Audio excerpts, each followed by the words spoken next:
إن الحمد لله نحمده ونستعينه ونستغفره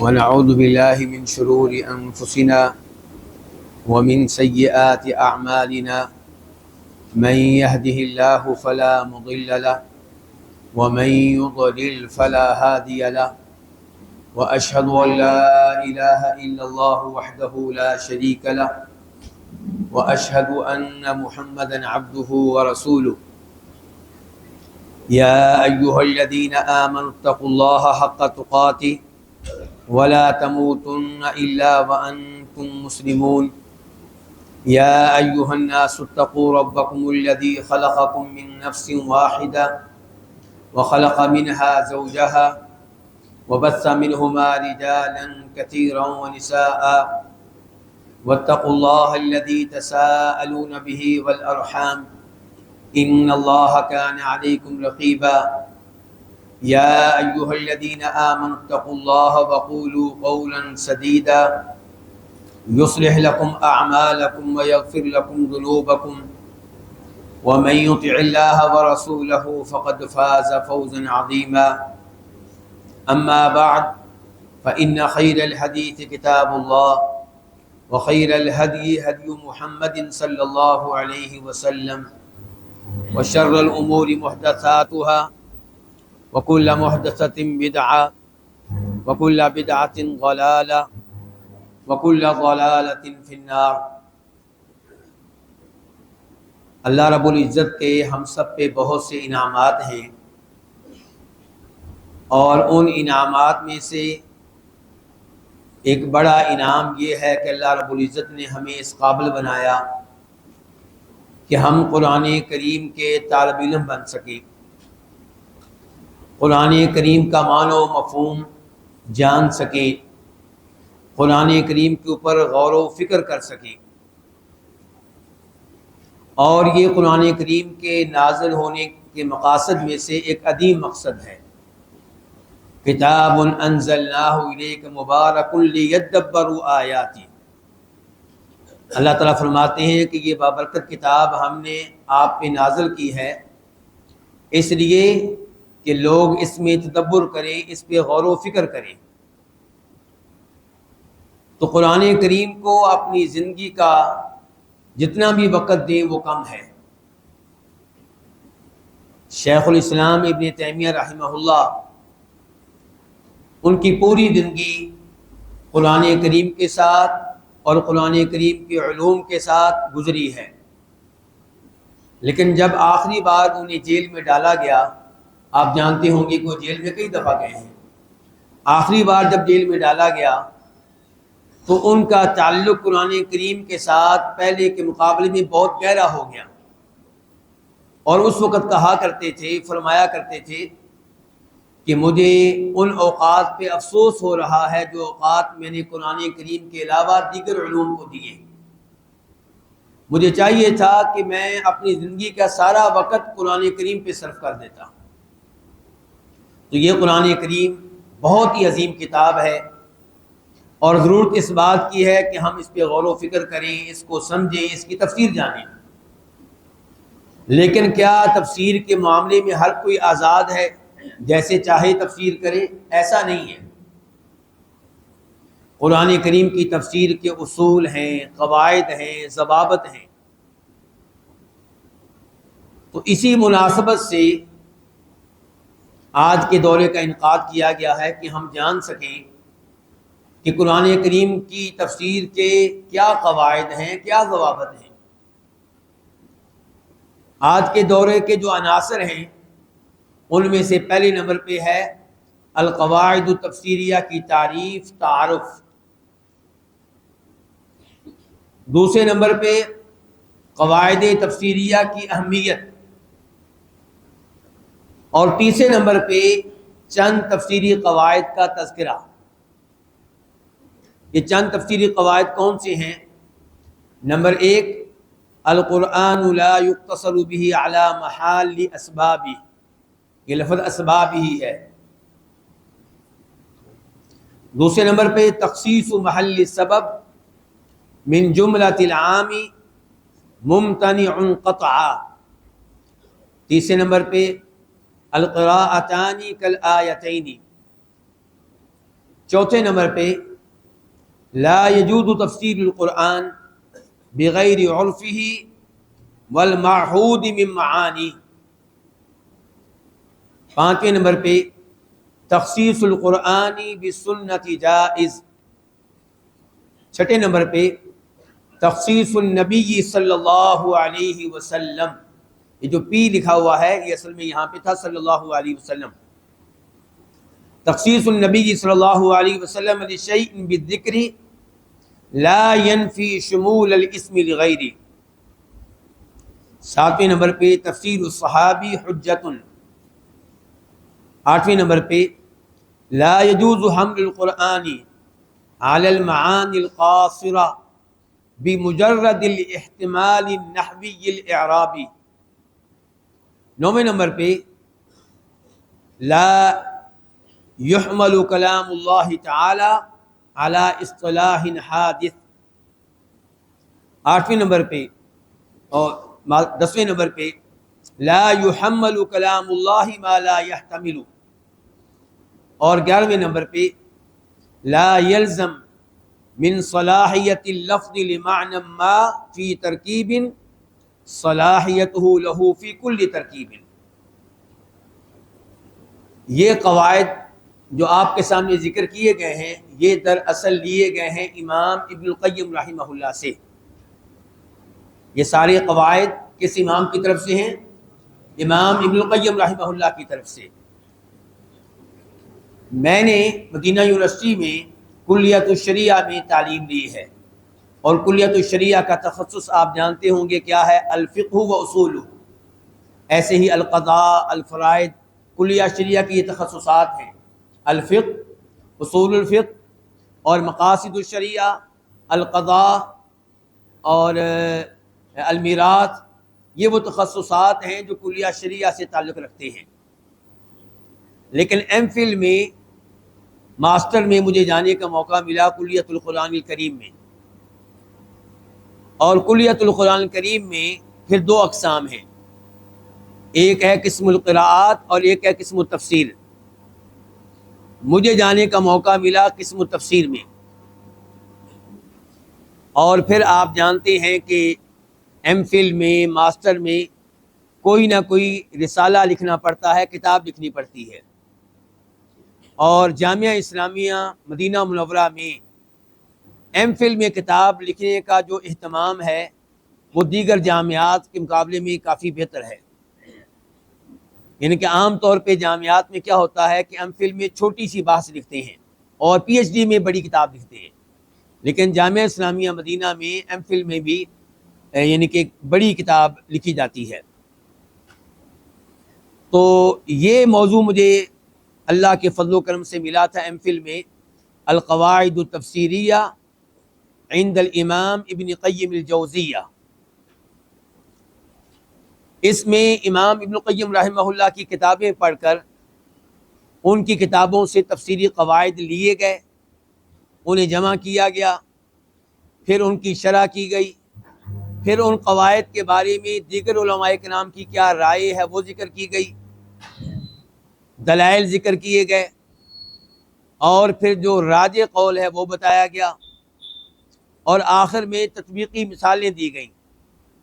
کیونکہ تطبیقی مثالیں نہ ہوں تو قاعدے کی کوئی حیثیت نہیں ہے، قاعدے کا کوئی مقام و مرتبہ نہیں ہے. جب قاعدہ مثالوں پہ چسپاں کیا جائے گا تو پھر ہی ان قواعد کا فائدہ ہوگا.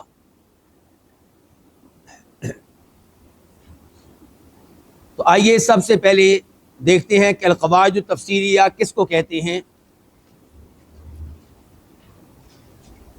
القواعد التفسیریہ کی وضاحت دو اعتبار سے کی جائے گی. نمبر ایک اس لحاظ سے کہ القواعد التفسیریہ یہ مرکب ہے، القواعد التفسیریہ.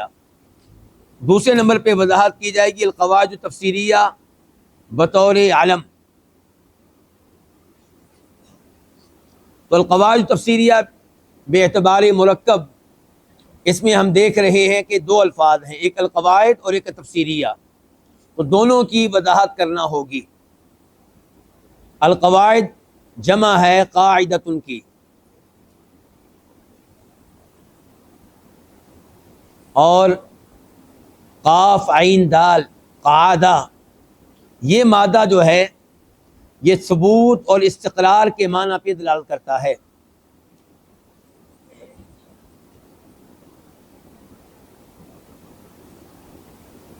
اور اس مادہ کے جتنے بھی الفاظ آتے ہیں ان میں یہ معنی کسی نہ کسی طرح موجود ہوتا ہے۔ مثال کے طور پہ آپ کہیں گے قواعد البیتی، گھر کے قواعد یعنی کہ اسسہ، گھر کی بنیادیں، اور بنیادوں کے اوپر ہی گھر ٹھہرا ہوتا ہے، گھر کا استقرار ہوتا ہے۔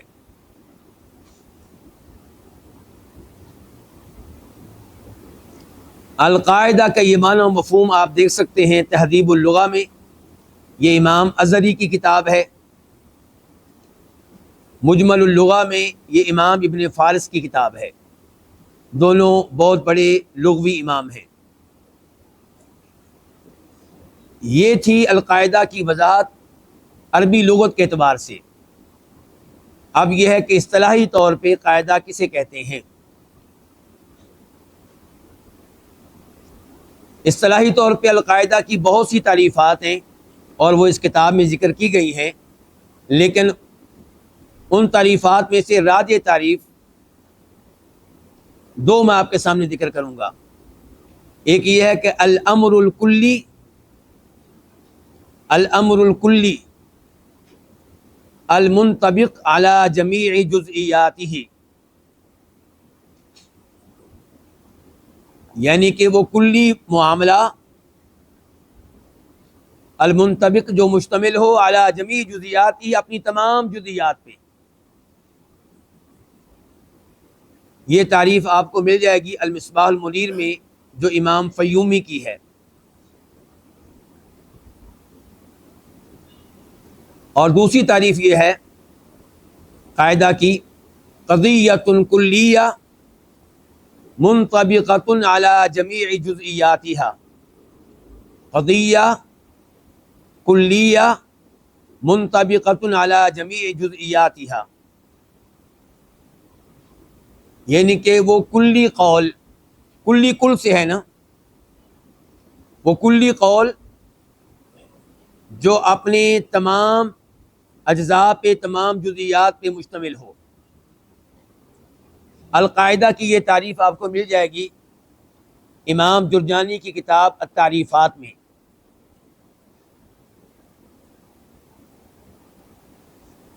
اب ہم آتے ہیں لفظ التفسیر کی طرف۔ تفسیر عربی لغت میں مصدر ہے تفعیل کے وزن پہ، اور ماخوذ ہے فسر یفسر تفسیر سے، اور یہ لفظ بنیادی طور پہ کہاں سے ماخوذ ہے؟ الفسر سے، فا سین را۔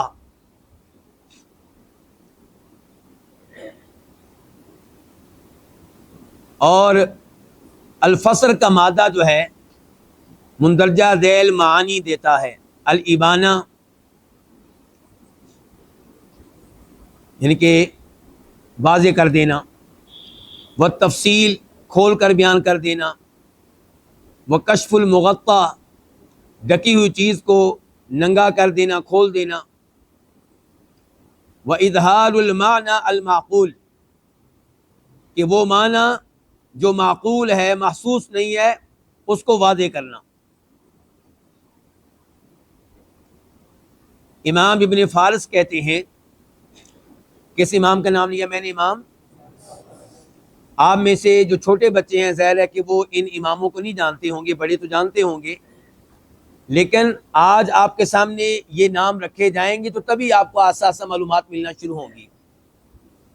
کسی بھی لفظ کا اصل معنی جاننا ہو تو اس کے لیے سب سے بہتر امام ابن فارس ہیں، اور ان کی کتاب ایک اوپر میں ذکر کر چکا ہوں۔ ان کی کتاب کیا ذکر کی تھی بھلا؟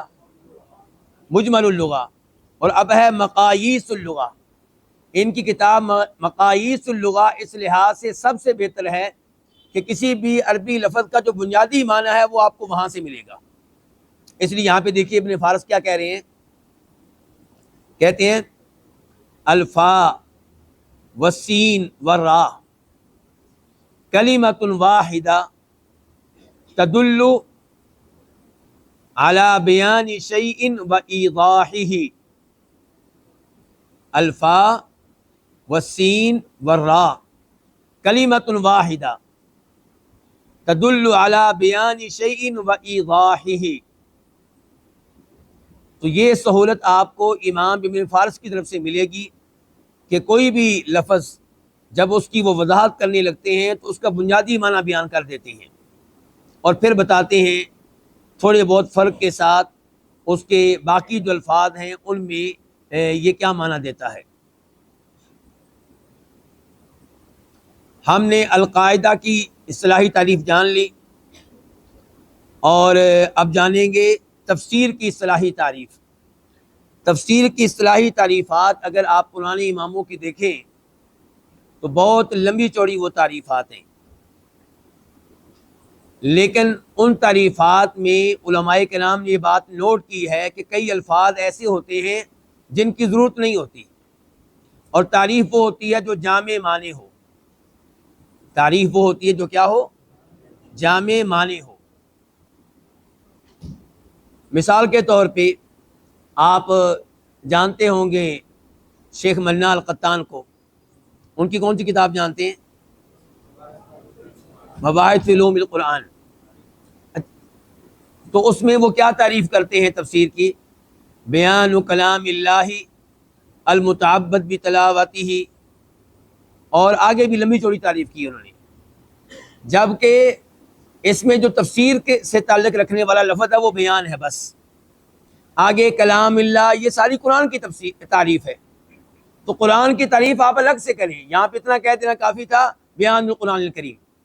تو یہ سارے الفاظ جو تھے تعریف کے لحاظ سے زائد ہیں جو منا قطان رحمہ اللہ نے لکھے ہیں. امام ابو حیان کی تعریف آپ دیکھ لیں جو انہوں نے تفسیر کی تعریف کی ہے، تو اس تعریف کو آپ پڑھیں گے تو اس کے اندر قرات بھی آ جائیں گی اور بھی کئی چیزیں آ جائیں گی. تو اس لحاظ سے وہ تعریف بھی جامع معنی نہ ہوئی. ایسی باقی تعریفات ان سب کا میں نے اس کتاب میں جائزہ لیا ہے، اور مجھ سے پہلے کئی علماء کرام جائزہ لے چکے ہیں، میں کوئی نیا اس میں نہیں ہوں.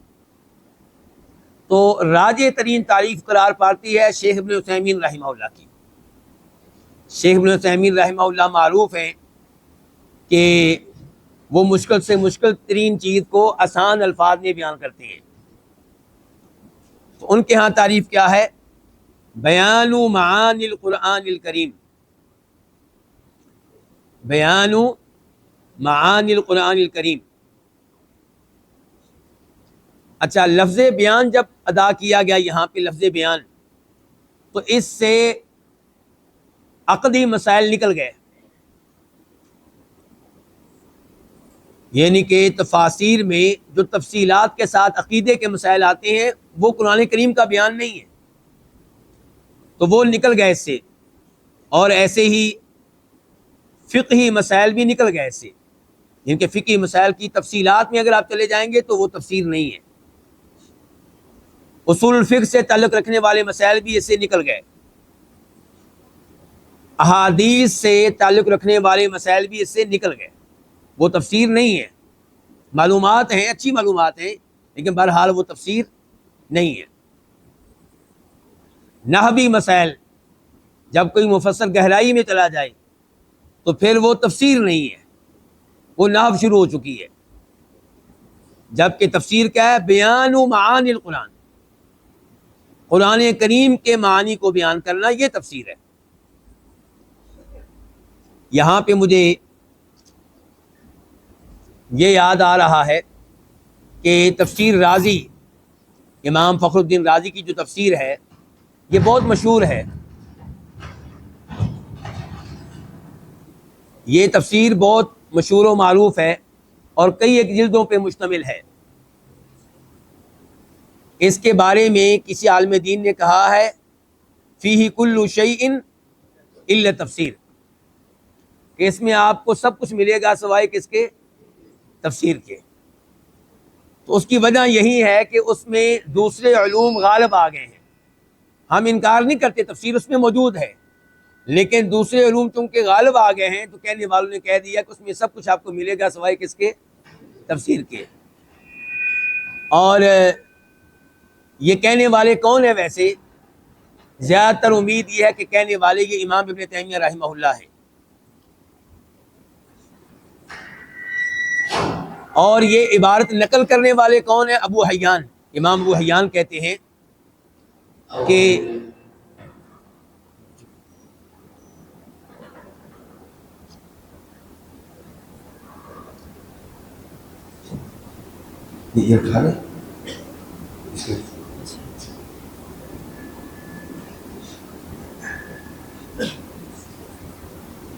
تو امام ابو حیان رحمہ اللہ کہتے ہیں کہ کسی متشدد عالم دین نے کہا ہے امام راضی کی تفسیر کے بارے میں کہ فیہ کل شیء الا تفسیر، تو امام ابو حیان نے اس متشدد عالم دین کا نام نہیں لیا، لیکن زیادہ امید یہ ہے کہ وہ کس کو مراد لے رہے ہیں؟ امام ابن تیمیہ رحمہ اللہ کو۔ اور یہ چیز آپ لوگوں کے علم میں ہوگی کہ امام ابو حیان رحمہ اللہ لغت کے بہت بڑے امام ہیں۔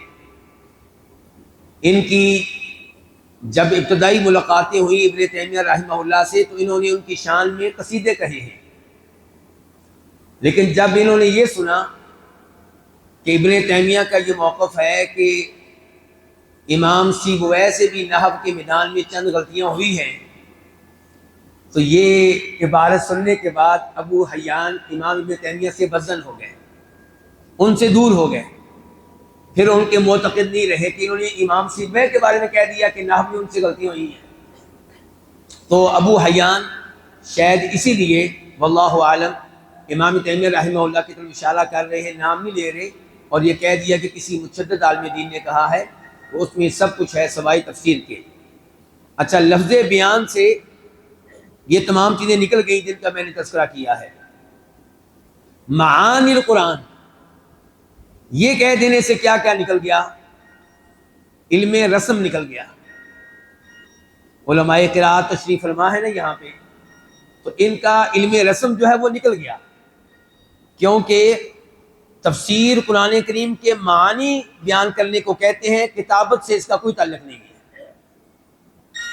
تفسیر کا کتابت سے کوئی تعلق نہیں ہے۔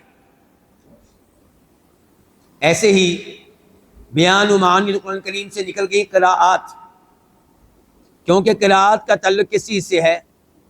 قرآن کریم کے الفاظ کے ضبط سے اور ان کی ادائیگی کی کیفیت سے، تو یہ بھی چیز اس سے نکل گئی۔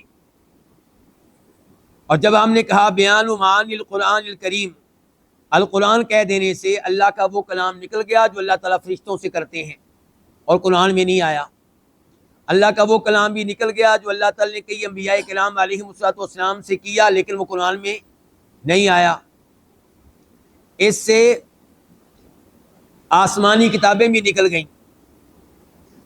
تورات اس کی وضاحت کو تفسیر نہیں کہا جائے گا، انجیل کی وضاحت کو تفسیر نہیں کہا جائے گا، اور احادیث قدسیہ بھی اس سے نکل گئی۔ احادیث قدسیہ کی وضاحت اور شرح کو تفسیر نہیں کہا جائے گا۔ تو اب کیا راج قرار پایا؟ تفسیر کی تعریف میں بیان معانی القرآن الکریم۔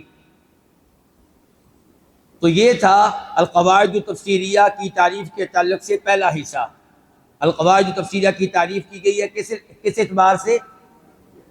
مرکب ہونے کے اعتبار سے۔ اب ہم آتے ہیں القواعد التفسیریہ باعتبار ہی لقبہ وعلمہ۔ قواعد تفسیریہ کی تعریف ایک عالم ہونے کے اعتبار سے کہ خاص فن کا نام ہے، اس لحاظ سے اب اس کی تعریف کیا ہے؟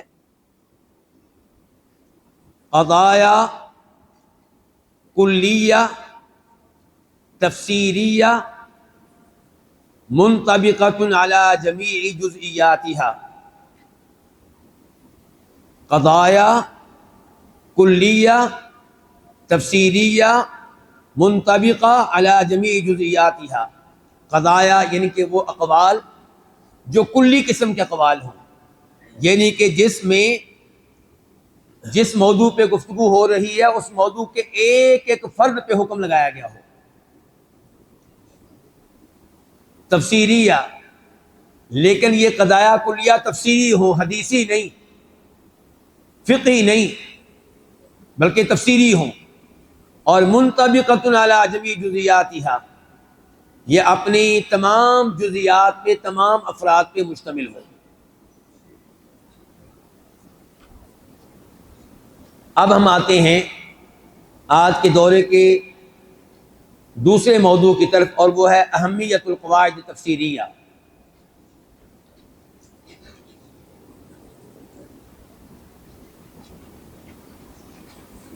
تفسیری قواعد کی اہمیت کیا ہے؟ یہ موضوع بھی دو لحاظ سے آپ کے سامنے رکھا جائے گا، دو اعتبار سے. نمبر ایک، اس اعتبار سے کہ خود قواعد کی کیا اہمیت ہے. کیا ہمیں قواعد کا اہتمام کرنا چاہیے؟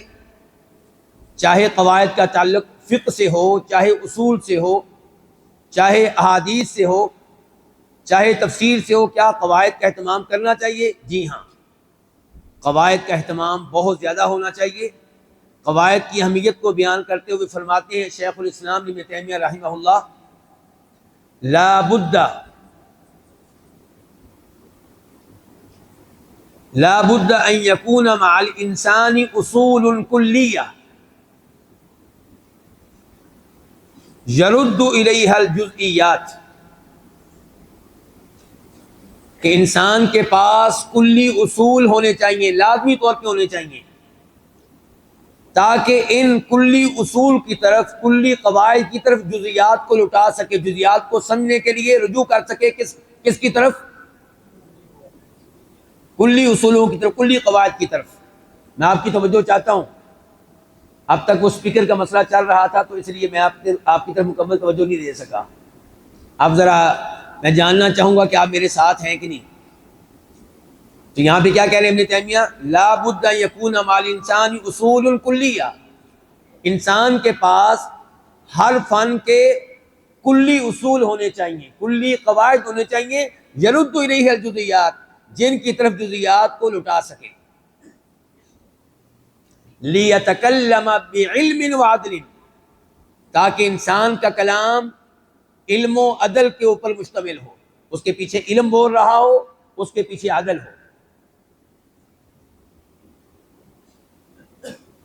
جن علماء کرام کے پاس قواعد نہیں ہوتے، ان کا ایک فتویٰ ان کے دوسرے فتوے سے ٹکرا رہا ہوتا ہے. اس لیے قواعد کا اہتمام نہایت ضروری ہے. اور مجھے یہ اعتراف کرنے میں کوئی شرم و حیا نہیں ہے کہ ہم سلفی لوگ، اہل الحدیث لوگ قواعد میں پیچھے ہیں.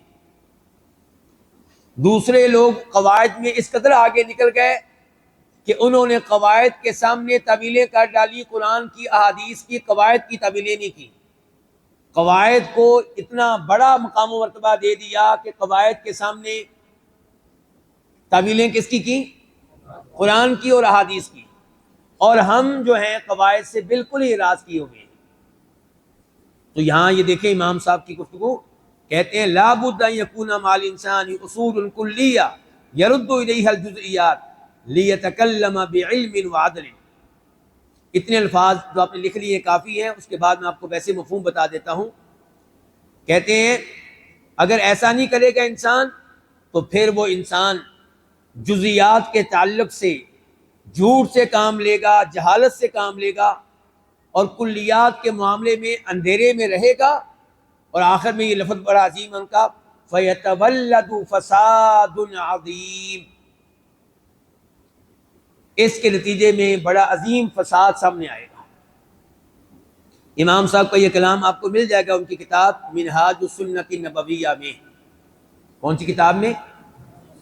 منہاج السنۃ النبویہ. اس کا موضوع کیا ہے؟ جی انس جی، روافض کا رد ہے. روافض پہ بہترین رد اگر کسی نے کیا ہے تو وہ آپ کے امام نے کیا، امام ابن تیمیہ رحمہ اللہ نے. ان کے بعد میں آنے والے سارے ان کے محتاج ہیں. ان کے بعد میں آنے والا کوئی آدمی ایسا نہیں ہے جو روافض کے اوپر رد کرے اور رد کا حق ادا کرے اور ابن تیمیہ کی طرف رجوع نہ کیا ہو.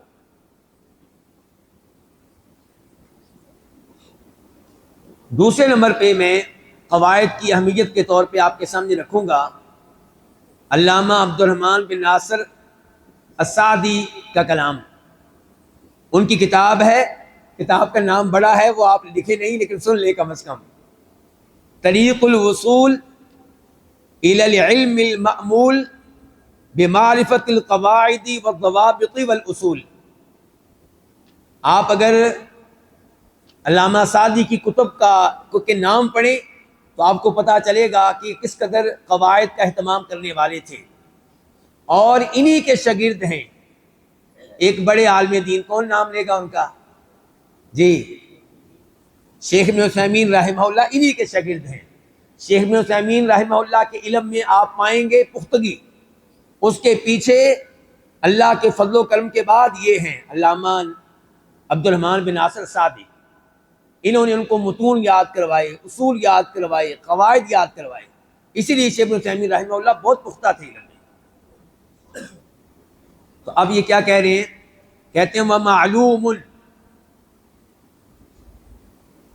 أَنَّ الْأُصُولَ وَالْقَوَاعِدَ لِلْعُلُومِ بِمَنْزِلَةِ الْأَسَاسِ لِلْبُنْيَانِ. کتنے عظیم الفاظ ہیں، توجہ کریں ذرا. کہتے ہیں کہ اصول و قواعد کا علوم میں مقام و مرتبہ وہی ہے جو کسی بلڈنگ میں مقام و مرتبہ ہوتا ہے کس کا؟ بنیادوں کا. بنیاد مضبوط ہوگی تو اوپر جو بلڈنگ بنے گی، گھر بنے گا، وہ مضبوط ہوگا. تو کہتے ہیں وَمَعْلُومٌ أَنَّ الْأُصُولَ وَالْقَوَاعِدَ لِلْعُلُومِ بِمَنْزِلَةِ الْأَسَاسِ لِلْبُنْيَانِ وَالْأُصُولِ لِلْأَشْجَارِ. اصول کا مقام و مرتبہ علوم میں وہی ہے جو درخت کی جڑوں کا مقام و مرتبہ ہے درخت کے لیے.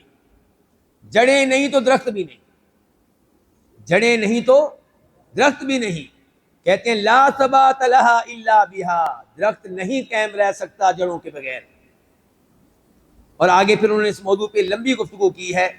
اب ظاہر ہے کہ وقت کی کمی کی وجہ سے میں ساری گفتگو نہیں لکھواؤں گا، بس شروع کے الفاظ کافی ہیں آپ کے لیے.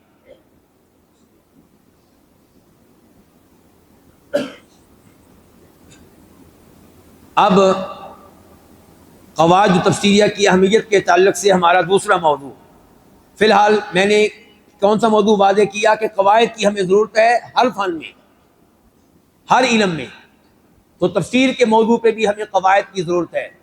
بلکہ مجھے یاد آیا کہ یہ جو علامہ عبد الرحمن بن ناصر سعدی ہیں، تفسیر کے قواعد کے اوپر بھی ان کی کتاب ہے. کیا نام ہے اس کا بھلا؟ القواعد الحسان. اور علماء کرام یہ کتاب پڑھاتے ہیں، بار بار پڑھی جاتی ہے، بہت ہی مفید کتاب ہے. تو یہ کتاب بھی آپ نوٹ کر لیں کہ انشاءاللہ آپ نے خریدنی بھی ہے اور پڑھنی بھی ہے. اس کا قرآن کریم کی تفسیر سے، قرآن کریم سے تعلق ہے. القواعد الحسان.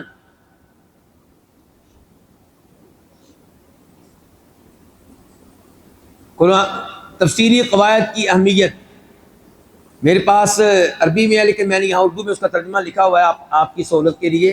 تو پہلا پوائنٹ اس میں یہ ہے کہ قرآن کی تفسیر اور فہم میں اغلاط و اخطاء سے محفوظ رکھنا. تفسیری قواعد انسان کو قرآن کی تفسیر اور فہم میں اغلاط و اخطاء سے محفوظ رکھتے ہیں.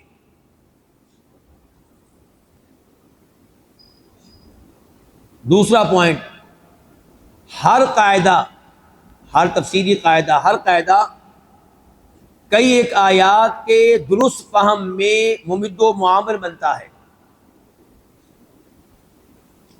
ہر تفسیری قاعدہ کئی ایک آیات کے درست فہم میں ممد و معامر بنتا ہے. تیسرے نمبر پہ ان کے ذریعے، کن کے ذریعے؟ قواعد تفسیریہ کے ذریعے. ان کے ذریعے کئی ایک تفسیری اقوال کے مرجو اور ضعیف ہونے کا پتہ چلتا ہے۔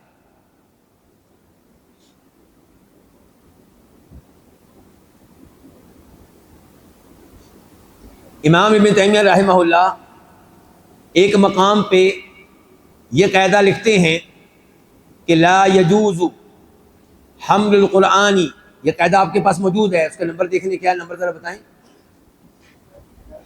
جی، قاعدہ نمبر 9 نمبر، لا یجوز حمل القرآن علی المعانی القاصرہ، یہ والا 9 نمبر ہے، 8 نمبر۔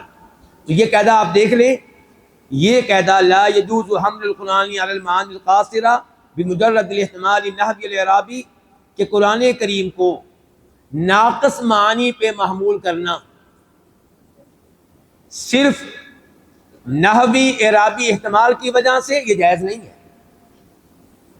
صرف اس وجہ سے کہ نحو کے لحاظ سے گنجائش نکلتی ہے اس قول کی بھی، گنجائش نکلتی ہے اس معنی و مفہوم کی بھی، صرف نحو کے اوپر اعتماد کرتے ہوئے قرآن کریم کو ناقص معنی پہ محمول کرنا کہتے ہیں یہ جائز نہیں ہے۔ اچھا، یہ قاعدہ ذکر کرنے کے بعد کیا کہتے ہیں، یہ الفاظ یہ ذرا سننے والے ہیں تاکہ مجھے اور آپ کو احساس ہو کہ ہمیں قواعد کی کتنی ضرورت ہے۔ کہتے ہیں فتتبر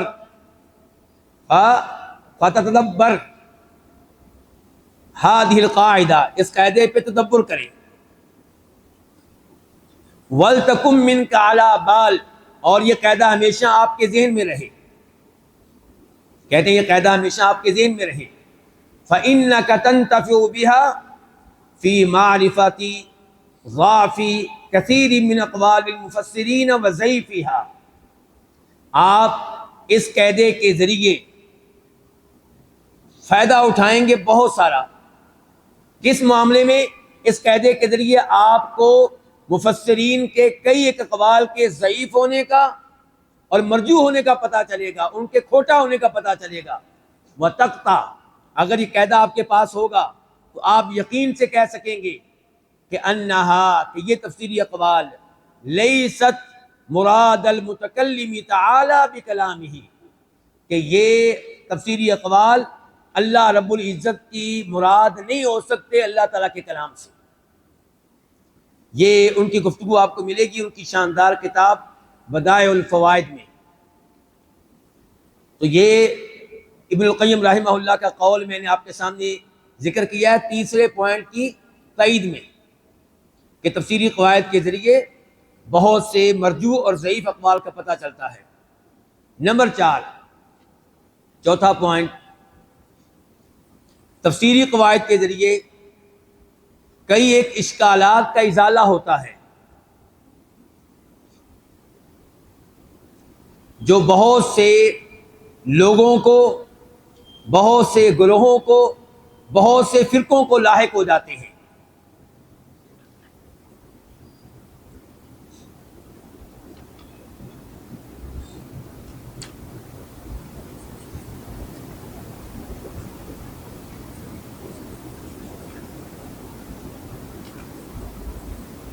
چنانچہ امام قیم رحمہ اللہ ایک تفسیری قاعدہ ذکر کرنے کے بعد کہتے ہیں وَهَذِهِ قَاعِدَةٌ جَلِيلَةٌ، یہ ایک عظیم قاعدہ ہے، من احاط بها، جس نے اس کا احاطہ کر لیا، زال عنہ اشکالات کثیرہ، تو اس سے بہت سے اشکالات کا ازالہ ہو جائے گا، اشکلت علی طوائف کثیرہ من الناس، وہ اشکالات جو بہت سے گمراہ فرقوں کو لاحق ہو گئے ہیں۔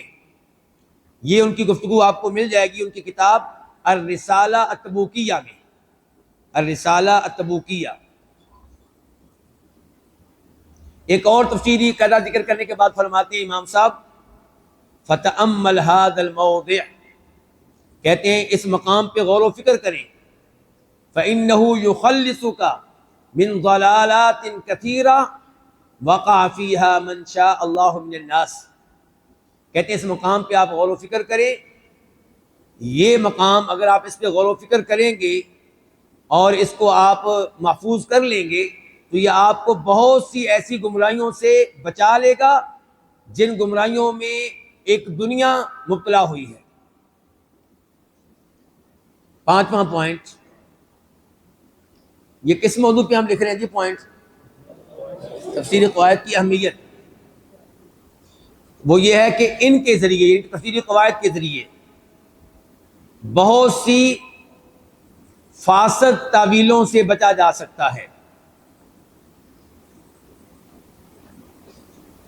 ورنہ کیا ہوگا؟ ورنہ انسان قرآن کریم کی فاسد تعویل کر کے اللہ پہ جھوٹ باندھنے کے جرم میں واقع ہو سکتا ہے، ورنہ انسان فاسد تعویلات کر کے اللہ پر جھوٹ باندھنے کے جرم میں مبتلا ہو سکتا ہے۔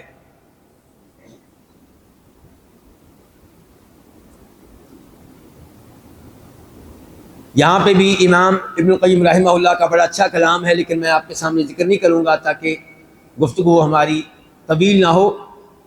آخر میں اب یہ پوائنٹ ہے یہیں پہ کہ جو تفسیری قواعد آپ کے سامنے رکھے جائیں گے اور اس کتاب میں بیان کیے گئے ہیں، ان کی اہمیت کیا ہے۔ ہم نے جان لی اہمیت قواعد کی، ہم نے جان لی اہمیت تفسیری قواعد کی، اب ہم نے جاننی ہے اہمیت ان تفسیری قواعد کی جو اس کتاب میں آئے ہیں اور جو آپ کے سامنے بھی بیان ہوں گے۔ یہ قواعد کس امام کی طرف سے ہیں؟ امام القیم رحمہ اللہ کی طرف سے۔ تو اہمیت یہ ہے پہلے نمبر پہ یہ کہ یہ قواعد اس انسان کی طرف سے ہیں جن میں پہلی خوبی کیا پائی جاتی ہے؟ سلامت العقیدہ، انحراف سے پاک عقیدہ۔ اگر کوئی کسی ایسے آدمی کے ہم قواعد پڑھیں جس کا اپنا عقیدہ درست نہیں ہے تو اس کے قواعد اس کے عقیدے کے تابع ہوں گے، تو اس کی طرف سے آئے ہوئے قواعد میں گڑبڑ ہوگی، اس کو خود ٹھوکر لگی ہے اور اس کے قواعد ہم لے لیں گے، یاد کر لیں گے، عمل کریں گے تو ہمیں بھی ٹھوکر لگے گی۔ لیکن یہاں پہ ایسی صورتحال نہیں ہے۔ اس موضوع پہ بھی کافی تفصیلی گفتگو ہے، لیکن ظاہر ہے کہ وقت کم ہے تو میں یہ گفتگو نہیں کروں گا۔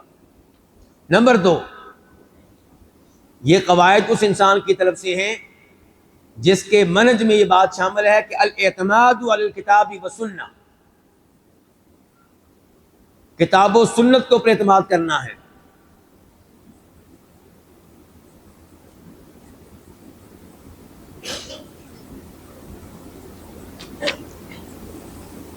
یعنی کہ امام صاحب ان لوگوں میں سے ہیں جو قواعد کی پرواہ نہیں کرتے جب قاعدہ ٹکرا رہا ہو کس سے؟ قرآن سے یا حدیث سے۔ نمبر 3، یہ قواعد اس انسان کی طرف سے ہیں جس میں تیسری خوبی یہ پائی جاتی ہے التمکن من علم تفسیر، علم تفسیر میں انتہائی درجے کی مہارت۔ اور چوتھے نمبر پہ عدل و انصاف پایا جاتا ہے۔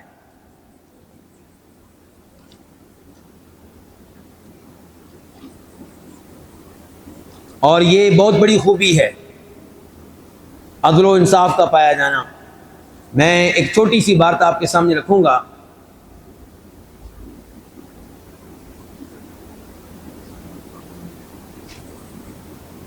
ایک ایسی شخصیت ہیں، پہلے تو میرا آپ سے سوال ہے، میں دیکھنا چاہوں گا کہ ہمارے طالب علموں میں سے کس کے پاس اس کا جواب ہے۔ ایک ایسی شخصیت ہیں جن کو امام ابن تیمیہ رحمہ اللہ کے علاوہ ایسی شخصیت ہیں جن کو امام ابن القیم اور ابن تیمیہ بھی شیخ الاسلام کہتے ہیں۔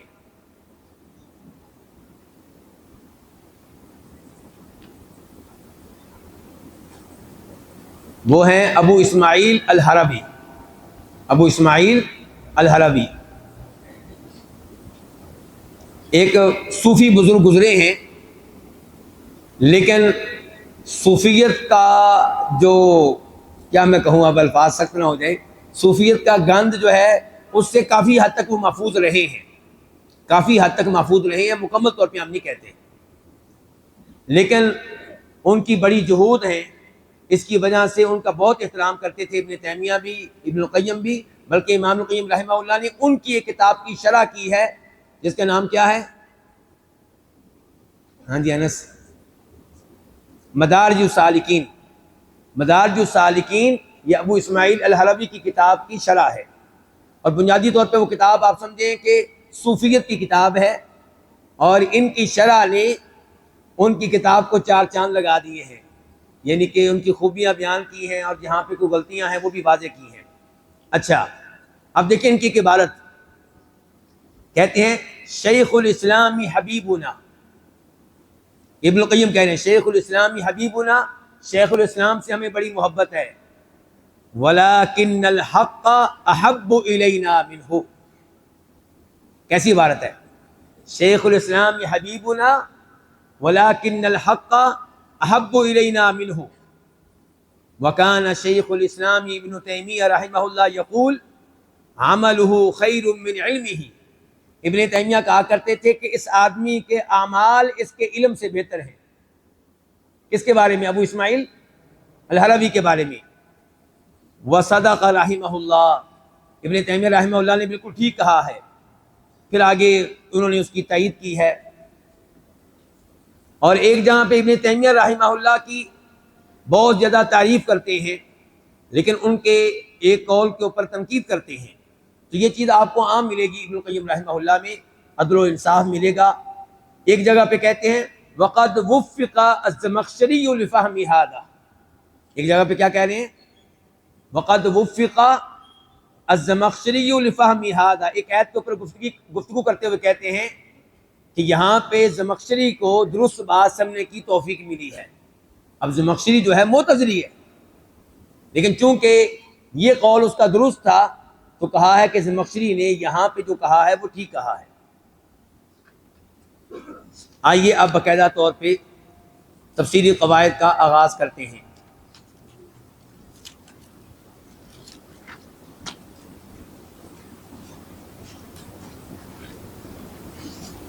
پہلا قاعدہ یہ ہے کہ القرآن لا یقتصر به علی محال اسبابہ۔ یہاں پہ پہلے تو میں آپ کو سبب نزول کی ایک تعریف لکھوانا چاہوں گا جو بڑی شاندار ہے۔ یہ تعریف عام کتب میں نہیں ملتی، میری طرف سے نہیں ہے، کسی اور کی طرف سے ہی ہے، میرا اس میں کوئی کمال نہیں ہے، لیکن بہرحال عام کتابوں میں ملتی نہیں ہے۔ یہ تعریف لی گئی ہے ڈاکٹر مساعد طیار سے۔ ڈاکٹر مساعد طیار کے نام سنا آپ نے؟ اگر آپ تفسیر میں رہنا چاہتے ہیں اور اللہ مجھے اور آپ کو رکھے تو ڈاکٹر مساعد طیار سے آپ کا واسطہ پڑے گا، بار بار پڑے گا۔ ان کی تفسیر کے موضوع پہ لکھی گئی تحریریں، کتب بڑی شاندار ہیں، لیکن ظاہر ہے کہ کوئی بھی معصوم نہیں ہے، لیکن عام طور پہ ان کی تحریریں بڑی شاندار ہیں۔ تو ان کی کتاب ہے المحرر فی علوم القرآن، المحرر فی علوم القرآن۔ ہمارے ہاں علوم القرآن میں کون سی کتاب پڑھائی جاتی ہے؟ باعث فی علوم القرآن۔ تو انہوں نے اپنی کتاب لکھی المحرر فی علوم القرآن، اور وہ اس کتابیں میں اس کے مقابلے میں بہت مختصر ہے، یعنی کہ یہ کہنا چاہتے ہیں کہ مباحث فی علوم القرآن میں کئی ایسی چیزیں آ گئی ہیں جنہیں نہیں آنا چاہیے تھا۔ تو بہرحال وہاں پہ انہوں نے سبب نزول کی تعریف کیا کی ہے؟ کہتے ہیں ہوا کل قول او فعل ممن عاصر التنزیل نزل بشأنہ قرآن۔ ہوا کل قول او فعل ممن عاصر التنزیل نزل بشأنہ قرآن، ہر وہ قول یا فعل، ہر وہ قول یا فعل، کس کا قول کس کا فعل؟ بتائیے، بولیں، کس کا قول کس کا فعل؟ ممن عاصر التنزیل آپ کے سامنے ہے، میں یہی جاننا چاہتا ہوں کہ آپ میرے ساتھ ہیں کہ نہیں، یعنی کہ وہ لوگ جو نزول قرآن کے زمانے میں موجود تھے، ان میں سے کسی کا قول، کسی کا کوئی عمل نازل بشأن قرآن، جس کی وجہ سے قرآن نازل ہوا، اس قول اس فعل کو کیا کہا جائے گا؟ سبب نزول۔ ہوا کل قول او فعل ممن عاصر التنزیل نزل بشأنہ قرآن۔ اچھا اب قاعدہ کیا ہے؟ القرآن لا یقتصر به علی محال اسبابہ۔ یہاں پہ کچھ گفتگو میں کرنا چاہتا تھا اسباب نزول کی معرفت کی اہمیت پہ، لیکن میرے خیال میں اس کو چھوڑتے ہیں وقت کی کمی کی وجہ سے۔ اچھا لفظی ترجمہ کیا ہے اس قاعدے کا؟ کہ القرآن لا یقتصر بہ، بہ کی ضمیر کہاں جا رہی ہے؟ قرآن. قرآن کریم کے معاملے میں اکتفا نہیں کیا جائے گا اسباب نزول پہ. محال کا معنی کیا ہوگا؟ اسباب. لفظی معنی کیا؟ محل کی جمع ہے، اترنے کی جگہ، یعنی کہ وہ جس کی وجہ سے قرآن نازل ہوا. تو القرآن لا یقتصر بہ علی محال اسبابہ. اب اس میں اس قاعدے کی جو فقہ القاعدہ ہے وہ میں آپ کے سامنے رکھنا چاہوں گا، وہ ظاہر ہے کچھ تفصیل کے ساتھ ہے.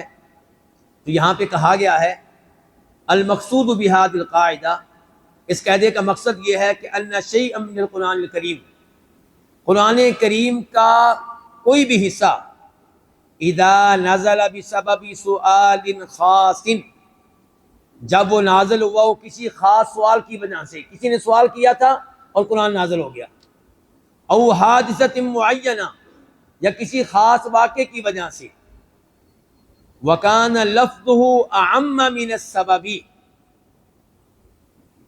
لیکن قرآن کے الفاظ سبب کے مقابلے میں عام ہیں. جب قرآن نازل ہوا تو وہ سبب نزول کے مطابق نازل نہیں ہوا، بلکہ عام الفاظ کے ساتھ نازل ہوا، من کے ساتھ، ما کے ساتھ. من عموم کے لیے ہوتا ہے نا، اور ما بھی، الذین بھی عموم کے لیے ہوتا ہے. اس قسم کے الفاظ کے ساتھ قرآن نازل ہوا. فَيَكُونُ حُكْمُهُ، تو اس قرآن کا حکم جو ہے شاملاً، وہ شامل ہوگا صورت السبب، نمبر 1 صورت سبب کو، نمبر 2 وما یشبہ صورت السبب، اور سبب نزول سے ملتی جلتی جو صورتیں ہیں ان کو بھی، شکلیں ہیں جو ہے ان کو بھی شامل ہوگا. نمبر 3 وَكُلَّمَا يَدْخُلُ فِي عُمُومِ هَذِهِ اللَّفْظَ، اور وہ عام قرآن ہر اس چیز کو شامل ہوگا جو اس کے الفاظ کے عموم میں داخل ہو رہی ہے. من عہد النبی، نبی علیہ السلام کے زمانے سے لے کر الی ان یرث اللہ الارض ومن علیہا، قیامت تک، آپ کے زمانے سے لے کے قیامت تک. ولیس لسبب النزول تأثیر فی تخصیص هذا الحکم بصورت السبب او بما یشبہھا، سبب نزول کا کوئی کردار نہیں ہوگا اس بات میں کہ اس حکم کو خاص کر دیا جائے صورت سبب کے ساتھ یا اس سے ملتی جلتی صورتوں کے ساتھ. نہیں، قرآن کریم کے عام لفظ میں جو بھی داخل ہوتا ہے قرآن کریم کی آیت اس کے اوپر چشمہ ہو رہی ہوگی. اچھا، یہ تو مختصر سی وضاحت ہوگی فقہ القاعدہ کی جو آپ نے سن لی ہے. اس کے بعد اس موضوع پہ ایک شاندار عبارت ہے امام ابن القیم رحمہ اللہ کی، وہ آپ کو لکھنے کی ضرورت نہیں ہے لیکن سن لیجئے، بڑی زبردست عبارت ہے. کہتے ہیں کہ ان اقواما فی عصر الرسول صلوات اللہ وسلام علیہ قالوا اقوالا وفعلوا افعالا فی الخیر والشر، کہ نبی علیہ السلام کے زمانے میں کئی لوگوں نے کئی اقوال کہے، کئی اعمال کیے، چاہے وہ اقوال اچھے تھے یا برے، چاہے وہ اعمال اچھے تھے یا برے. فنازلت بسبب الفریقین آیات، تو دونوں کی وجہ سے کئی آیتیں نازل ہوئیں. حمد اللہ فیہا المحسنین واثنی علیہم ووعدہم جزیل ثواب، تو اللہ تعالیٰ نے ان آیات میں ان لوگوں کی تعریفیں کی جو اچھے لوگ تھے، نیکوکار تھے. وذم المسیئین، اور جو برے لوگ تھے ان کی مذمت بیان کی. ووعدہم وبیل عقابہ، اور ان کو وارننگ دی شدید عذاب کی. اب کیا ہوا؟ فعمد کثیر من المفسرین الی تلک العمومات فنسبوها الی اولئک الاشخاص وقالوا انہم المعنیون بها. بعد میں آنے والے مفسرین نے کیا کیا؟ وہ جناب آیت آتی ہے تو کہتے ہیں جناب اس سے مراد اہل مکہ ہیں، اس سے مراد فلاں قبیلہ ہے، اس سے مراد فلاں قبیلہ ہے. بلکہ یہاں پہ تو نہیں، ایک اور مقام پہ ابن القیم رحمہ اللہ کہتے ہیں کتنی عجیب بات ہے کہ اللہ تعالیٰ کہتے ہیں یا ایھا الناس اعبدوا، کیا معنی جی اس کا؟ اے لوگوں. اچھا، پوری دنیا کے لوگوں کو شامل کرنے کے لیے الناس سے زیادہ بہتر لفظ بھی ہو سکتا ہے؟ کہتے ہیں اس کے باوجود مفسرین کیا کریں گے؟ یا ایھا الناس مراد ہے اہل مکہ. عجیب بات ہے بھائی، اللہ نے وہ لفظ بولا جس لفظ سے بہتر کوئی لفظ نہیں ہے پوری دنیا کے انسانوں کو شامل کرنے کے لیے. کہا یا ایھا الناس، اے لوگو. اور مفسر آ کے کہے گا کہ اس سے مراد کون ہے جی؟ اہل مکہ. تو یہ ایسی چیز کی طرف یہاں پہ بھی اشارہ کر رہے ہیں امام ابن قیم رحمہ اللہ.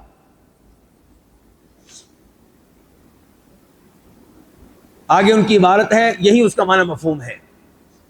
اب ہم دیکھتے ہیں اس قاعدے کی دلائل کیا ہے. یہ قاعدہ جو بنا دیا علماء کرام نے، اور یہ وہی قاعدہ ہے جس کو باقی علماء کرام ذکر کرتے ہیں ان الفاظ کے ساتھ، العبرۃ بعموم اللفظ لا بخصوص السبب. یہی وہ قاعدہ ہے. لیکن ہمارے امام صاحب نے ذکر کیا القرآن لا یقتصر به علی محال اسبابہ، کہ قرآن کریم کے معاملے میں صرف ان پہ اکتفا نہیں کیا جائے گا جن کی وجہ سے قرآن نازل ہوا. اچھا، یہ قاعدہ جو ہے اس کے دلائل کیا ہیں؟ پہلی دلیل، اب یہ تو آپ لکھیے کم از کم.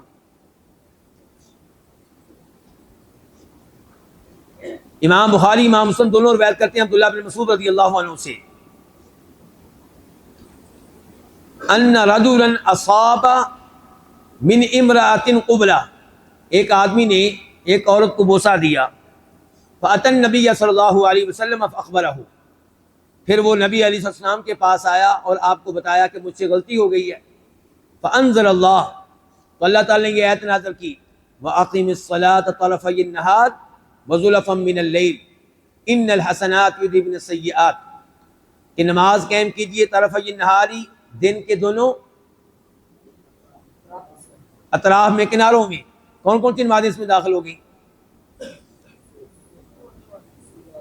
ایک طرف میں فجر داخل ہو گئی، دن کا پہلا حصہ اس میں فجر داخل ہوگی، اور آخری حصے میں ظہر اثر داخل ہوگی. زوال کے بعد کی جو دن کا وہ حصہ جو زوال کے بعد ہے، ظہر اثر داخل ہوگی. آگے وَزُلَفًا مِّنَ اللَّيْلِ، اس میں مغرب عشاء داخل ہوگی، رات کی گھڑیوں میں.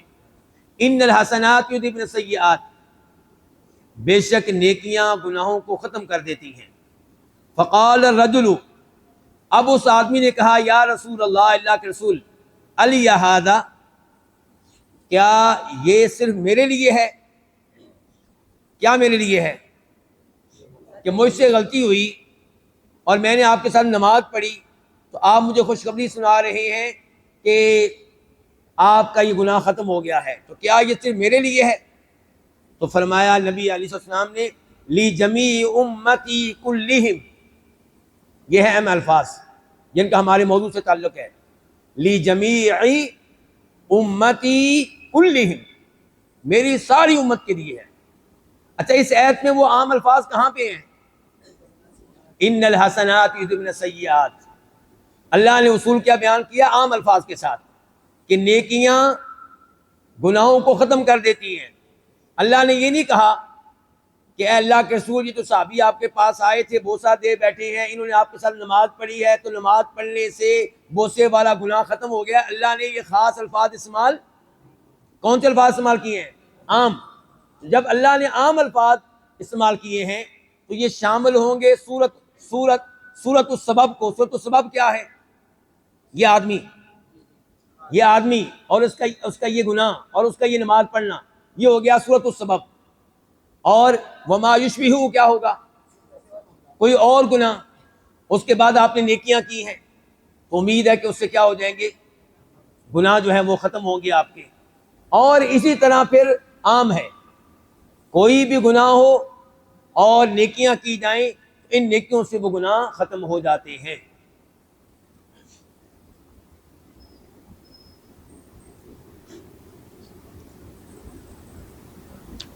علامہ محمد امین شنقیطی فرماتے ہیں، ہاں جی، ان کی تفسیر کا نام کون سا بچہ بتائے گا؟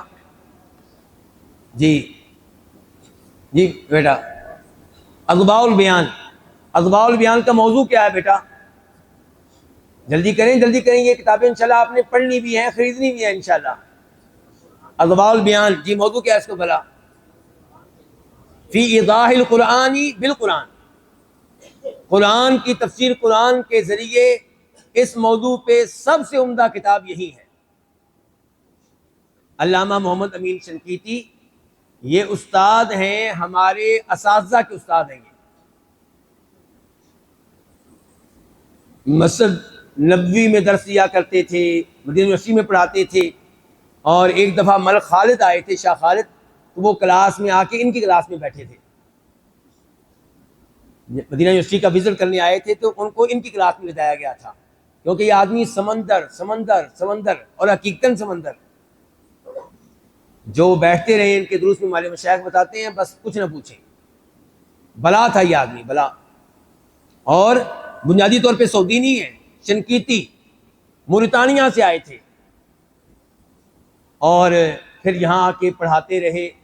اور شیخ ابن باز وغیرہ ان کی بڑی عزت کیا کرتے تھے. تو ان کی کتاب ہے اضواء البیان. اور یہ جو عبارت ان کی لی گئی ہے معذرت کے ساتھ، جن کی اس تفسیر سے نہیں ہے، یہ عبارت ان کی ایک اور کتاب سے ہے، وہ ہے مذکرۃ اصول الفقہ. مذکرۃ اصول الفقہ یہ کیا چیز ہے؟ یہ جب پڑھاتے تھے مدینہ یونیورسٹی میں، تو وہاں پہ جو اصول فقہ میں کتاب پڑھائی جاتی ہے، وہ مدینہ کے جو ہمارے مشائخ یہاں تشریف فرمائے انہوں نے پڑھی ہوئی ہے سب نے، امام ابن قدامہ رحمہ اللہ کی کتاب. تو وہ یہ پڑھاتے تھے ذرا آسان انداز میں. تو جو کچھ کلاس میں پڑھاتے تھے طالب علم اس کو نوٹ کرتے رہے. تو پھر وہ نوٹ شیخ صاحب کو دیے گئے، انہوں نے ان کا نظر ثانی کی، دیکھا وغیرہ، جائزہ لیا. تو وہ کتاب شائع ہے، لڑکے پڑھتے ہیں اور بہت مفید ہے. تو اس میں وہ کہتے ہیں وَمَعْنَى ذَلِكَ، اور اس کا معنی یہ ہے، کس کا؟ یہ حدیث جو بھی ہم نے پڑھی ہے. کہتے ہیں وَمَعْنَى ذَلِكَ هَلْ حُكْمُ هَذِهِ الْآيَةِ يَخْتَصُّ بِي لِأَنِّي سَبَبُ نُزُولِهَا، کیا اس آیت کا حکم خاص ہے میرے ساتھ کیونکہ میں وجہ ہوں اس آیت کے نازل ہونے کی؟ فَأَفْتَاهُ النَّبِيُّ صلی اللہ علیہ وسلم، تو نبی علیہ السلام نے اس کو فتویٰ دیا بِأَنَّ الْعِبْرَةَ بِعُمُومِ لَفْظِ إِنَّ الْحَسَنَاتِ يُذْهِبْنَ السَّيِّئَاتِ، کہ اعتبار ہوگا کس کا؟ ان الفاظ کے عموم کا، لا بخصوص السبب، نہ کہ خصوص سبب کا. حیث قال له، آپ نے اس سے کہا بل لأمتی کلہم وہو نص نبوی فی محل النزاع، اور یہ نبی علیہ السلام کی طرف سے صراحت ہے اس مقام پہ جس مقام کے بارے میں لوگوں میں جھگڑا ہے کہ کیا ایسی آیات خاص رہیں گی یا عام ہوں گی. تو جواب آ گیا کہ یہ عام ہوں گی. تو یہ پہلی دلیل تھی اس قاعدے کے حق میں. دوسری دلیل اجماع الصحابۃ والتابعین، صحابہ کرام اور تابعین کا اجماع ہے علی اجراء النصوص العامۃ الواردۃ مقیدۃ باسباب علی عمومها. صحابہ کرام تابعین کا اجماع ہے کہ قرآن کی وہ نصوص جو عام الفاظ کے ساتھ آئی ہیں لیکن ان کے پیچھے کوئی نہ کوئی سبب ہے، صحابہ کرام کا اجماع ہے کہ ان کو محمول کیا جائے گا ان کے عموم پہ. ومما یؤید ذلک، اس اجماع کی تائید کہاں سے ہوگی؟ جی اجماع کی تائید نمبر 1 ما قالہ کعب بن عجرہ رضی اللہ عنہ. کعب بن عجرہ صحابی کو آپ جانتے ہوں گے جن کے سر میں کیا ہو گیا تھا؟ جمعیں پڑ گئی تھی. حج پہ گئے تھے نا، 8-9 دن حالت احرام میں رہیں گے.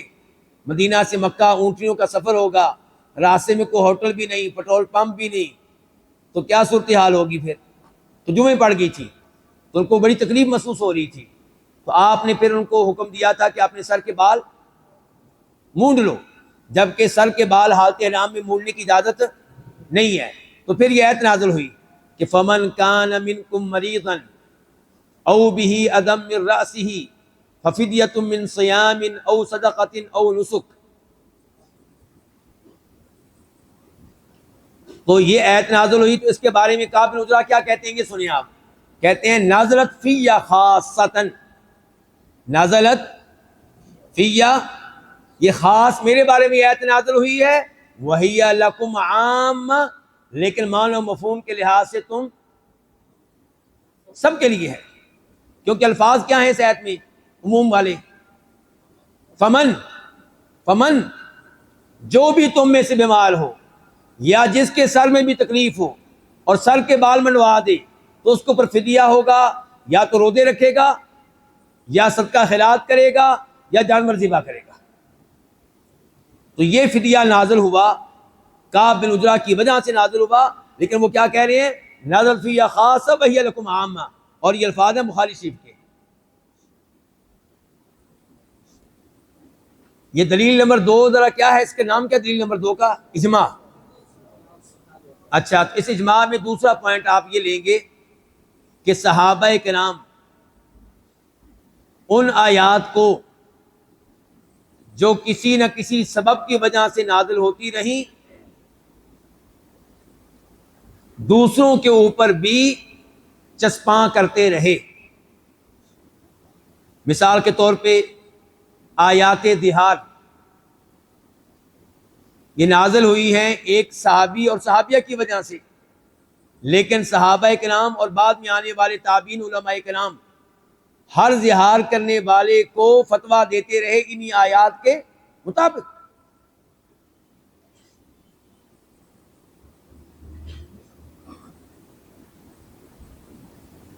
تیسری دلیل،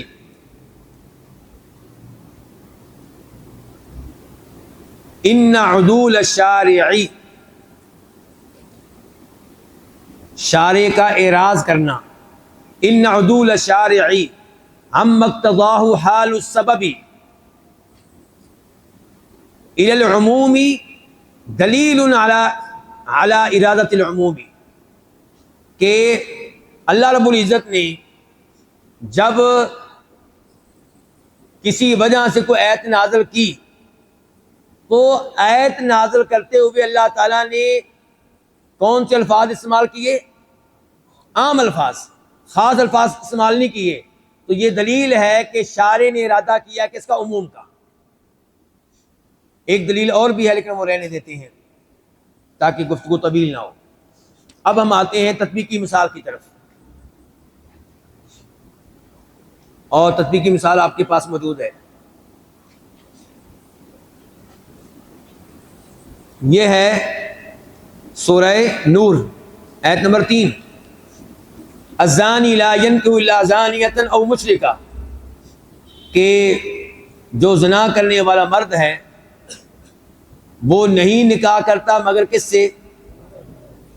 کسی زانیہ عورت سے یا کسی مشرک عورت سے. اور جو زنا کرنے والی عورت ہے اس سے نکاح نہیں کرتا مگر کوئی زانی مرد یا مشرک مرد. وحرم ذلک المؤمنین، اور یہ چیز حرام ہے ایمان والوں پہ. اب آپ اس آیت کی طرف آ جائیں. اس آیت کے تعلق سے علماء کرام کا کیا موقف ہے؟ ایک موقف یہ ہے کہ یہ آیت خاص ہے انہی کے بارے میں جن کے بارے میں نازل ہوئی ہے.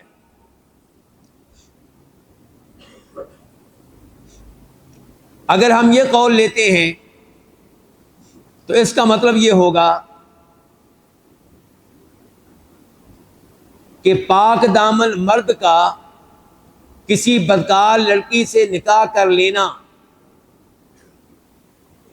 کم از کم اس لحاظ سے حرام نہیں ہے، اس آیت کے لحاظ سے حرام نہیں، کیونکہ یہ آیت تو خاص ہی ان کے ساتھ جن کے بارے میں نازل ہوئی. اور اسی طرح اس کے الٹ پاک دامن لڑکی نکاح کر لے کسی بدکار لڑکے سے تو یہ حرام نہیں ہے. بعد والوں کے لیے حرام نہیں ہے، ہاں انہی کے لیے حرام تھا جن کے بارے میں آیت نازل ہوئی تھی. یہ ہو گیا پہلا قول. اور دوسرا قول یہ ہے کہ آیت کے الفاظ چونکہ عام ہیں تو اس لیے یہ حکم ہر زانی مرد کے لیے ہے اور ہر بدکار لڑکی کے بارے میں ہے. سبب نزول کیا ہے اس میں؟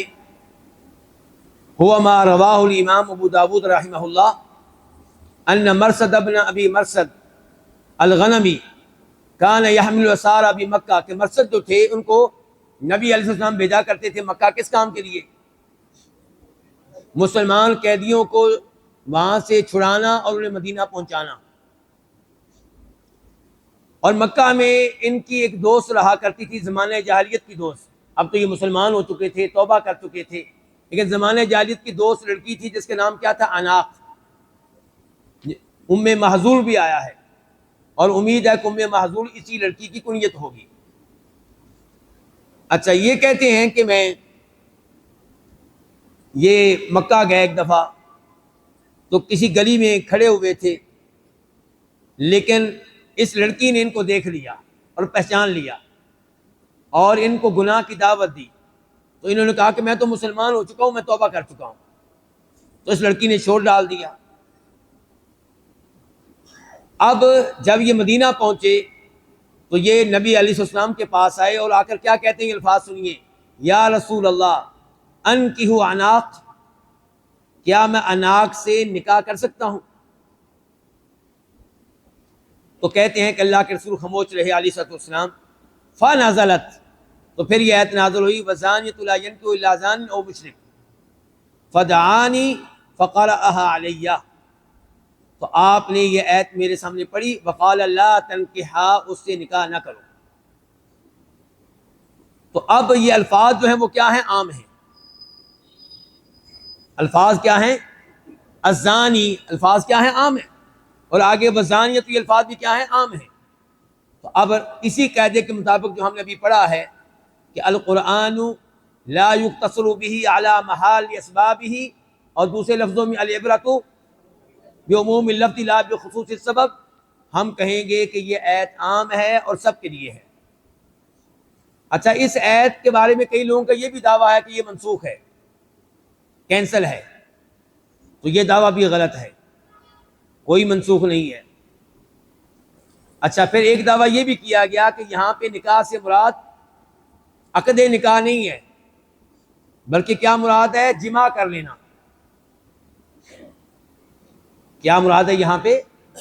جمع کر لینا، یعنی کہ زانی کسی زانیہ لڑکی سے ہی جمع کرے گا، بدکار کسی بدکار لڑکی سے ہی جمع کرے گا، یعنی کہ شادی کرنا مراد نہیں ہے۔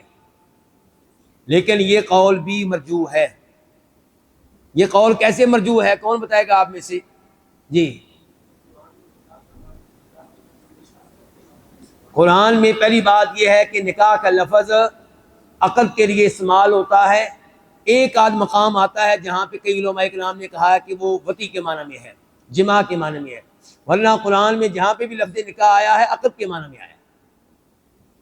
دوسرے نمبر پہ یہ حدیث جو ابھی آپ نے سنی ہے، یہ آیت نازل ہوئی ہے کس آدمی کے بارے میں؟ جو جمع کرنے کے بارے میں سوال کر رہا تھا کہ شادی کرنے کے بارے میں؟ شادی کرنے کے بارے میں سوال کر رہا تھا، اور آپ نے اسی کا جواب دیا آیت نازل ہونے کے بعد اور کہا لا تنکحا۔ تو اس لیے اب اس آیت کے بارے میں راجح قول کیا ہوا کہ اس میں نکاح سے مراد کیا ہے؟ شادی، عقد نکاح، صرف جمع مراد نہیں ہے۔ دوسرے نمبر پہ یہ آیت منسوخ نہیں ہے۔ تیسرے نمبر پہ یہ آیت کسی کے ساتھ خاص نہیں ہے، بلکہ یہ عام ہے اور سارے مسلمانوں کے لیے ہے۔ کسی بھی لڑکے کو اس بات کی اجازت نہیں ہے کہ اس لڑکی سے شادی کرے جو بدکاری کرنے والی ہو اور اس نے اس بدکاری سے توبہ بھی نہ کی ہو۔ اور توبہ کا معنی آپ سمجھتے ہیں نا؟ آج کے زمانے میں یہ وبا عام ہو چکی ہے کہ لڑکی اور لڑکے لڑکی کی یاری لگ جاتی ہے، دوستیاں ہو جاتی ہیں، بدکاری بھی ہو جاتی ہے، اس کے بعد شادی ہوتی ہے۔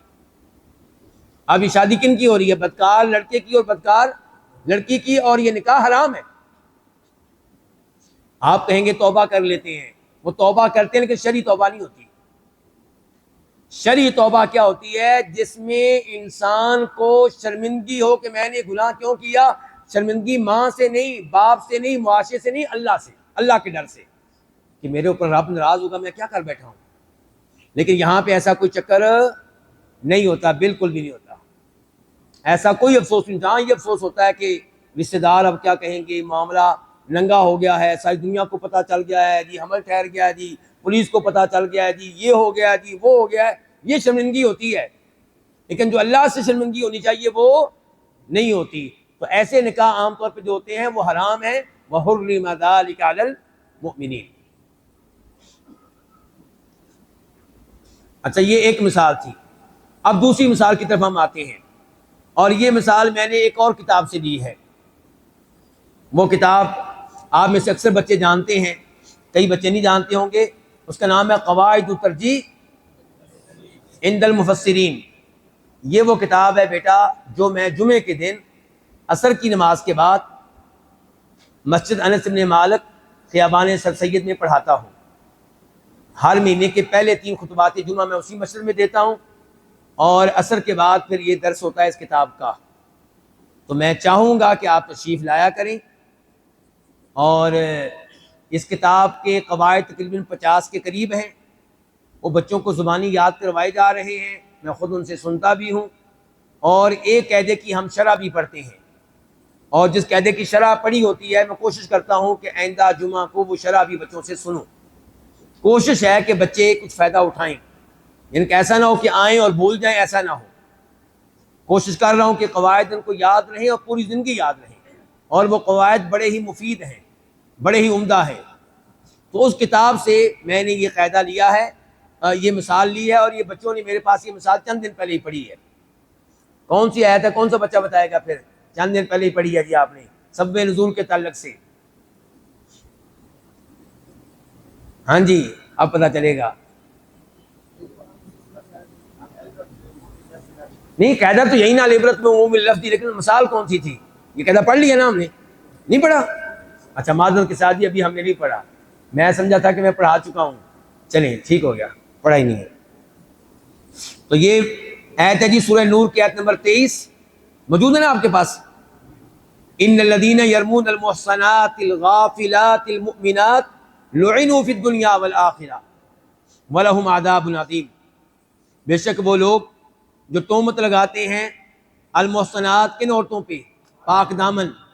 الغافلات, بولی بالی بے خبر. المؤمنات, مومن. ان کے اوپر لعنت دنیا میں بھی آخرت میں بھی, اور ان کے لیے عذاب عظیم ہے آخرت میں. ہاں جی, یہاں پہ المحصنات, الغافلات, المؤمنات, اس سے مراد کون ہے؟ پہلے نمبر پہ سیدہ عائشہ, یہ پہلا قول, اور صرف سیدہ عائشہ مراد ہے, کیونکہ آیت انہی کے بارے میں نازل ہوئی ہے. پتہ ہے نا, واقع عفق کے ساتھ ہے یہ آیت, تو یہ آیت انہی کے بارے میں نازل ہوئی ہے, اس لیے وہی اس سے مراد ہے. اور باقی کسی اور عورت پہ تہمت لگے تو اس کا کیا حکم ہے؟ وہ الگ سے موجود ہے. وہ آیت پڑھیں نا, کون سی آیت ہے؟ والذین یرمون المحصنات ثم لم یاتوا فاجلدوہم 80 جلدہ ولا تقبلوا لهم شہادۃ ابدا. وہ وہاں پہ حکم آ گیا. یہ ان لوگوں کے نزدیک جو کہہ رہے ہیں کہ یہ آیت سیدہ عائشہ کے بارے میں خاص ہے, اور یہ حکم انہی کے لیے ہے کہ جو ان کے اوپر تہمت لگائے گا اس کے اوپر لعنتیں ہیں دنیا میں بھی, اور آخرت میں عذاب بھی اس کو ہوگا. دوسرا قول کہ یہ آیت خاص ہے نبی علیہ السلام کی بیویوں کے ساتھ.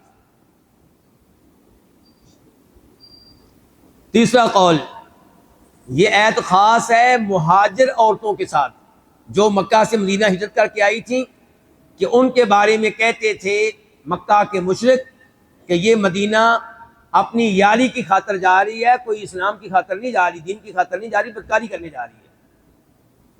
تو اللہ نے ان کے بارے میں یہ آیت نازل کی.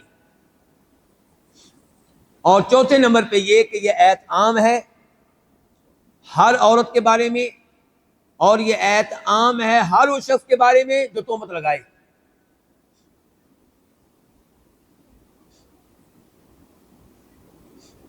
اور جو قاعدہ بھی ہم نے پڑھا ہے اس کے اعتبار سے کون سا قول راجح ہے؟ آخری. اور وہ قاعدہ کون سا پڑھا ہم نے؟ العبرۃ بعموم اللفظ لا بخصوص السبب, اور بقول امام القیم رحمہ اللہ کی القرآن لا يقتصر به على محال اسبابہ. اب سنیے اس موضوع پہ امام طبری کے الفاظ. وہ سارے یہ قول ذکر کرنے کے بعد کہتے ہیں کہتے ہیں وَأَوْلَى هَذِهِ الْأَقْوَالِ، یہ سارے اقوال ذکر کرنے کے بعد کہتے ہیں وَأَوْلَى هَذِهِ الْأَقْوَالِ فِي ذَلِكَ عِنْدِي بِالصَّوَابِ، وَأَوْلَى هَذِهِ الْأَقْوَالِ فِي ذَلِكَ عِنْدِي بِالصَّوَابِ، کہ ان اقوال میں سے میرے نزدیک درست قول قول من قال، اس کا قول ہے جو یہ کہتا ہے کہ نازلت هذه الآیہ فی شأن عائشہ، یہ آیت نازل ہوئی ہے سیدہ عائشہ کے معاملے میں، والحکم بها عام، اور اس کا حکم کیا ہے؟ عام ہے۔ اور امام کثیر کہتے ہیں وہو الصحیح، ابن کثیر کیا کہہ رہے ہیں؟ وہو الصحیح، یہی بات صحیح ہے۔ فارغ ہو گیا جی اس آیت سے، صحیح معنوں میں سمجھ گئے اس آیت کو آپ لوگ؟ ٹھیک ہے جی، اللہ تعالیٰ آپ سب کچھ ضائع خیر دے۔ چلیں جی، وصلی اللہ تعالی علی نبینا محمد وعلی آلہ وصحبہ اجمعین۔